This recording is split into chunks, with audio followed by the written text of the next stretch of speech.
ఏదో అనుకుంటే మరేదో జరిగినట్లుగా తయారైంది ఉమ్మడి వరంగల్ కాంగ్రెస్ నాయకుల పరిస్థితి. నిన్న ప్రకటించిన మంత్రి పదవులపై జిల్లాకు చెందిన పలువురు నేతల్లో అసంతృప్తి నెలకొంది.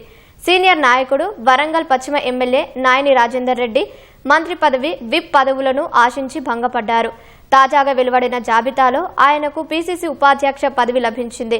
హనుమకొండలోని ప్రభుత్వ ప్రసూతి ఆసుపత్రి అభివృద్ధిపై జరిగిన సమీక్షా సమావేశంలో పాల్గొన్న నాయని రాజేందర్ రెడ్డి పీసీసీ ఉపాధ్యక్ష పదవి లభించడంపై స్పందించారు.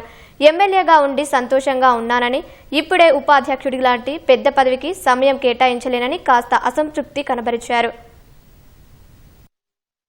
నేను ఒక ఎమ్మెల్యే ఉన్నా చాలా సంతోషం. చాలా అంత పెద్ద పదవి నేను చేసే అంత సమయం కేటాయించే అంత ఇది లేదు. నేను పీసీసీ ప్రెసిడెంట్ గారిని రిక్వెస్ట్ చేసుకొని నన్ను ఎమ్మెల్యేగా ఇక్కడ ఉండనియండి అని చెప్పి, అది ఇంకెవరికైనా పనిచేసే వాళ్ళకి ఇస్తే సంతోషం, రెండు నాకెందుకు లేనట్టు నేను అడుగుతున్నాను. ఇంకేమి డిసైడ్ చేయాలి, అక్కడికి పోయిన తర్వాత అడుగుదాం. తొందరగా ఇవ్వాలనే కదా చూసిన పేపర్లో.